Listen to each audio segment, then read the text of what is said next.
முன்னாள் முதலமைச்சர் ஓ பன்னீர்செல்வம் தற்போது டெல்லியில் செய்தியாளர்களை சந்திக்கிறார். நேரலையை பார்க்கலாம். வெளிப்படையான ஒரு கருத்து நிலவுகிறது. இது உண்மையா? இது தொடர்பாக பாரதிய ஜனதா கட்சியினுடைய தலைமை அல்லது பிரதமர் நரேந்திர மோடியோ இது போன்ற நடவடிக்கைகளில் ஈடுபடுகிறார்கள்.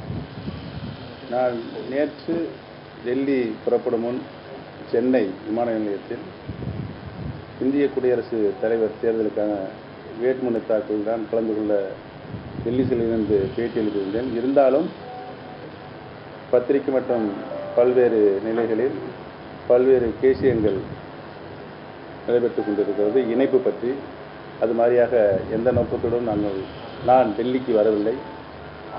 முழுக்க இந்திய குடியரசுத் தலைவருடைய வேட்புமனு தாக்கலில் கலந்து கொள்வதற்காகவே நான் வந்திருக்கேன். பாரதிய ஜனதா கட்சியின் சார்பில் அல்லது பிரதமரின் சார்பில் இந்த மாதிரியான ஒரு முயற்சிகள் மேற்கொள்ளப்பட்டு வருகிறது அப்படின்றது உண்மையா தவறா? இணைப்பு எந்த தூரத்தில் எந்த அளவில் இணைப்பு வர இது வர நான் கேட்கிறேன்.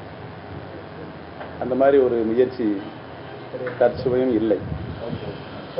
தலைமை தேர்தல் ஆணையர் தனிமை சார்பாக அந்த அபிடேவிட்டை கொடுத்திருக்காங்க. நீங்களும் உங்கள் இபிஎஸ் அணி சார்பாக கொடுத்திருக்காங்க. இதில் பார்த்தீங்கன்னாக்கா அவங்க உங்களோட கூடுதலான அபிடேவிட்டை தாக்கல் செய்கிற நிலையில் இந்த இரட்டை சின்னம் இது உங்களுக்கு கிடைக்கிறதுக்கு வாய்ப்பு இருக்கா இல்லையா? இரட்டை இலை சின்னம் தருகின்ற உரிமை, பொறுப்பு, கடமை கழக சட்ட விதிப்படி கழகத்தினுடைய பொதுச் செயலாளருக்கு மட்டுமே இருக்கிறது. அனைத்து இந்திய அண்ணா திராவிட முன்னேற்ற கழகத்தினுடைய கழக சட்ட விதிப்படி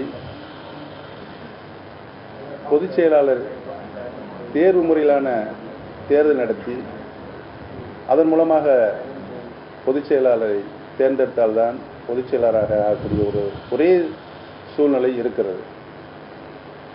நியமன முறையில் கழகத்தினுடைய பொதுச் செயலாளரை அனைத்து இந்திய அண்ணா திராவிட முன்னேற்ற கழகத்தினுடைய கழக சட்ட விதிப்படி தேர்ந்தெடுக்க முடியாது. அந்த உரிமை இல்லை. ஒரு அசாதாரணமான சூழ்நிலை ஏற்பட்டு பொதுச் செயலாளரிடம் காலியாகின்ற பொழுது அடுத்த நிலையில் இருக்கின்ற கழகத்தினுடைய அவைத்தலைவர், பொருளாளர், தலைமை நிலைய செயலாளர் 3 பேர் கழகத்தினுடைய பணிகளை ஆற்றுவார்கள் என்பதுதான் கழகத்தினுடைய சட்ட விதி இருக்கிறது. ஆகவே இப்பொழுது வரை கழகத்தினுடைய பொதுச் செயலாளர் இடம் காலியாகத்தான் இருக்கிறது. அந்த இடத்திற்கு யாரும் உரிமை பெற முடியாது.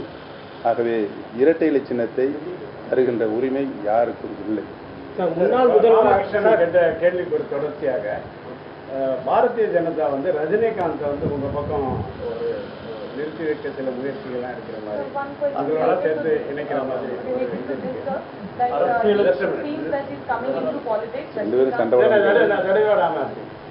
ரஜினிகாந்த் உங்களோட இணைத்து வைக்க பாரதிய ஜனதா கட்சி உங்கள் முயற்சி செய்கிற ஒரு என்னை பொறுத்தவரையில் அந்த முயற்சி நடைபெறுவதாக தெரியவில்லை. முன்னாள் முதல்வராக இபிஎஸ் அதாவது எடப்பாடி பழனிசாமியுடைய அந்த அரசை எப்படி செயல்படுது? உங்களுடைய கருத்து என்ன? இன்றைக்கு நடைபெற்றுக் கொண்டிருக்கின்ற எடப்பாடி பழனிசாமியுடைய அரசு எந்த ஒரு பிரச்சனையும் உடனுக்குடன் தீர்வு அணுகின்ற அரசாக இல்லை என்பதே மக்களுடைய கருத்தாக இன்றைக்கு இருக்கிறது. அதுவும் என்னுடைய கருத்தாக இருக்கிறது. அதே போல ரஜினிகாந்த் அரசியல் நுழைவதற்காக சில ஏஜென்சியிடம் அந்த ஒரு கருத்து கணிப்பும் அதே போல அட்வைசரிடம் கேட்டு இருப்பதாக தகவல் வெளியாயிருக்கு. குறிப்பா பெங்களூரை சேர்ந்த ஒரு சில ஏஜென்சிகிட்ட ஏடிஎம்கே டிஎம்கேவோட பாப்புலர் ஸ்கீம்ஸை தாண்டி புதுசா மக்களுக்கு என்ன கொடுக்கலாங்கிற போன்ற ஒரு திங்க் டேங்கா ஒரு அதற்கான ஆயுத பணிகள் இருப்பதாகவும், குறிப்பா இன்று குருமூர்த்தி ஒரு தனியார் சேனல் கொடுத்த ஒரு இதுல ரஜினிகாந்த் தனியாக ஒரு கட்சி ஆரம்பிப்பார், அது அதிமுக திமுகவுக்கு மாற்றாக அமையுங்கிற ஒரு கருத்தை முன் வச்சிருக்கா. அதை நீங்க எப்படி பாக்குறீங்க? ஒரே நேரத்தில் 7 கேள்வி கேட்குறீங்க. பட் எல்லாமே ஒரே கொடுத்து நீங்க சொல்லிக்கலாம்.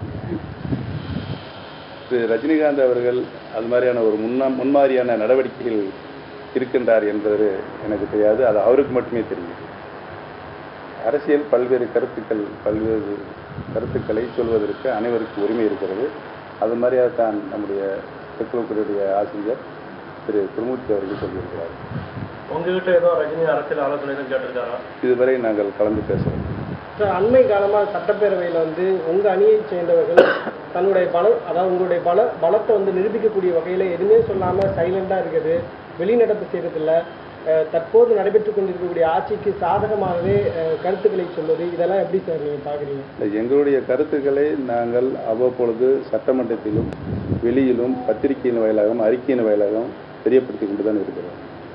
சார், இந்த 3 அணிகளும் நீங்க சேர்த்து பாஜக வேட்பாளர் சப்போர்ட் பண்ணிருந்தீங்க. இது தமிழக மக்கள் எந்த அளவுக்கு இதை ஏற்றுக்கொள்வார்கள்? அணிகள் மூன்றாக இருக்கக்கூடிய ஒரு மாயத்தோட்டம் இன்றைக்கு இருக்கிறது. ஆனால் அனைத்து இந்திய அண்ணா திராவிட முன்னேற்ற கழகத்தினுடைய தொண்டர்கள் முழுமையாக எங்கள் பக்கம்தான் இருக்கிறார்கள் என்பது நான் கேட்கறது, நீங்க 3 அணிகளும் சேர்ந்து இன்னைக்கு ஒரு கட்சியை சப்போர்ட் பண்ணிருக்கீங்க. கடைசியா தினகரனை இந்த இதுல வந்து சப்போர்ட் பண்ணிருக்காரு. இது குறித்து எங்களை பொறுத்தவரையில் நான் கருத்து சொல்வதற்கு நான் முன் வருகிறேன். மற்றவர்களை பற்றி அவருடைய கருத்து என்னவாக இருக்கும்போது நீங்கள் அவர்கள் தான் கேட்டு இதே அலைன்ஸ், இந்த 3 பேர் அலைன்ஸ் நாளைக்கு பிஜேபியோட சேர்ந்து தேர்தலில் போட்டி எதிர்காலத்தில் அரசியல் எதுவாக இருக்கும் என்பது உண்மையிலே யாராலும் கணித்து கருத்து சொல்ல முடியாது. அப்படி ஒரு வாய்ப்பு ஏற்பட்டால் நீங்க அந்த கூட்டணியில நீங்களும் பங்கு பெறுவீங்களா? ரஜினிகாந்த், பிஜேபி, பன்னீர்செல்வம் தலைமையிலான அதிமுக. அது தேர்தல் வருகின்ற காலத்தில் தலைமை கழகத்தினுடைய நிர்வாகிகள் கலந்து கூடி பேசி சில தினங்களுக்கு முன்பு நீங்கள் பேட்டியில் சொல்லும்போது தமிழகத்துக்கு விரைவில் தேர்தல் வரும் அப்படின்னு சொல்லியிருக்கீங்க. அது எந்த அடிப்படையில் சொல்றீங்க?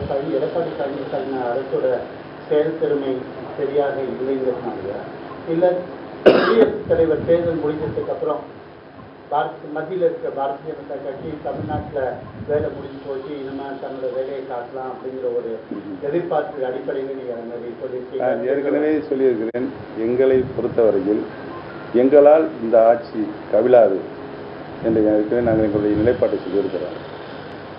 இன்றைக்கு நடைபெற்று கொண்டிருக்கிற அரசு மக்களுடைய பிரச்சனைகளை, மக்களுக்கு வேண்டிய நன்மைகளை, நாட்டிற்கு பொருளாதார முன்னேற்றத்துக்கு வேண்டிய திட்டங்களை செயல்படுத்தவில்லை என்றால் எந்த அரசும் நிலைத்திருக்க முடியாது.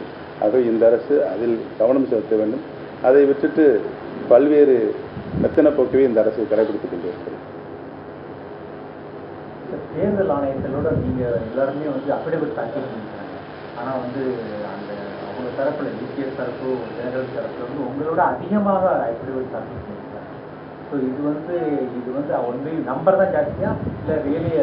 எங்களுடைய அபிடவிட்டில் நாங்கள் என்ன சொல்லியிருக்கிறோம் என்று சொன்னால்,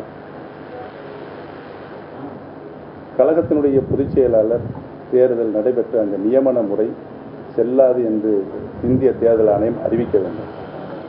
முறைப்படியான கழகத்தினுடைய பொதுச் செயலாளர் தேர்தல் நடைபெறுவதற்கு இந்திய தேர்தல் ஆணையம் நடவடிக்கை எடுக்க வேண்டும் என்றுதான் எங்களுடைய அபிடவிட்டில் சொல்லப்பட்டிருக்கிறது. அதான் உண்மையான நிலை. ஆனால் அவர்கள் தருகின்ற அபிடவிட்டில் அது வேறு மாதிரியாக இருக்கிறது. இன்றைக்கு அவர்களுக்கு கருத்து வேறுபாடு இருக்கு என்று சொல்கிறார்கள். ஆனால் அந்த கருத்து வேறுபாடுகள் இருந்தால் ஏன் திருமதி சசிகலா அவர்களும் டி தினகரன் அவர்களும் எடப்பாடி பழனிசாமிகளும் ஒன்றாக சேர்ந்து ஒரே அபிடவிட்டில் கையொப்பமிட்டு தருகின்ற சூழல் இருக்கின்ற பொழுது அவர்கள் நடத்துகின்றது நாடகமா அல்லது உண்மையானது உங்களுக்கு தான் இருக்கு. நீங்கள் முதல்வராக தமிழ்நாட்டில் இருந்தபோது டெல்லியில் தமிழ் பத்திரிகைகள் எவ்வளவு மட்டமாக தமிழ்நாடு இடத்தில் நடத்தப்பட்டால் மிகவும் கவனத்துக்கு நாங்கள் கொண்டு வந்து நீங்கள் வந்து சில நடவடிக்கை மேற்கொண்டீர்கள். குறிப்பாக ஒரு தமிழ் பத்திரிகையாளருக்கு எப்படி சென்னையில் ஒரு செக்ரட்டரியேட்டில் மீடியா ரூம்னு ஒன்று கொடுத்து அவங்க ஒர்க் ஒரு வசதி பண்ணி கொடுத்தாப்புல, அதே மாதிரி ஒன்று டெல்லியில் பண்ணி கொடுங்கன்னு உங்கள்கிட்ட நாங்கள் கோரிக்கை வச்சு அவங்க நீங்கள் ஏற்று நடவடிக்கை மேற்கொண்டாங்கன்னா அது இதுவரையும் நடக்கிறது. அதே நிலைமை நேசிக்கு தமிழ் பத்திரிகையாளர் அவமானப்படுத்தப்பட்டார்கள். தமிழ்நாடு இல்லத்தில் தமிழ்நாடு பத்திரிகையாளர் அனுமதி மறுக்கப்பட்டது. இது தமிழ்நாடு காவல்துறை அராஜகமா? அது இல்லை தமிழ்நாடு அங்கே ஒரு அதிகாரி ஒருத்தர் இருக்கார், உங்களுக்கு ஒரு பஜாஜ்னு இருக்கார். ஒரு அதிகாரி 14 வருஷம் ஒரு பதவியில் இருக்க முடியுமா? என்ன காரணம் அவர் தொடர்ந்து அந்த பதவியில் நீடிக்கிறதுக்கு? தமிழக அரசுக்கு அப்படி என்ன கம்பல்ஷன்? அந்த ஒரு அதிகாரியை 14 வருஷம் அதே பதவியில் வச்சுட்டு தமிழ் பத்திரிகையாளர் உள்ள இந்த வீட்டுக்குள்ள இந்த இல்லத்துக்கு வரக்கூடாதுன்னு கண்டன கட்சியில் அவர் செய்கிறாரு. ஏன் அது நீங்கள் தட்டி கேட்க யாரும் இல்லையா? உங்களுடைய கோபம் நியாயமானதுதான். நீங்கள் உங்களுக்குரிய உரிமையை கேட்கிறீர்கள். ஒரு தனிப்பட்டவரோ அல்லது அரசாங்கமோ ஜனநாயகத்தில் ஒரு தூணாக விளங்கிக் கொண்டிருக்கின்ற பத்திரிகை துறை நண்பர்களை முறையாக மரியாதையோடு நடத்த வேண்டும் என்பதுதான் என்னுடைய தனிப்பட்ட கருத்து. நான் முதலமைச்சராக இருக்கும் பொழுதும் அந்த மாதிரியான நடவடிக்கைகள் தான் எடுத்து வந்திருக்கிறேன். அவர்களிடம் எந்தவித அச்சுறுத்தலோ இல்லை கட்டுப்பாடு இல்லாத ஒரு தன்மையை உருவாக்குகின்ற நிலையோ நான் ஆட்சியில் இருக்கின்ற பொழுது இருந்ததில்லை என்பதை தெரிவித்துள்ளேன். நேற்று நடந்தது கேள்விப்பட்டேன். உண்மையிலேயே மிகவும் வருத்தமளிக்கக்கூடிய செயல்பாடாகத்தான் அது இருக்கின்றது என்பதையும், ஒரு முதலமைச்சருக்கு பாதுகாப்பு தர வேண்டியது அவசியம்தான். ஆனால் அந்த பாதுகாப்பே மற்றவர்கள் மீது திணிக்கப்படுகின்ற தாக்குதலாக இருக்கக்கூடாது என்பதுதான் என்னுடைய தனிப்பட்ட கருத்து.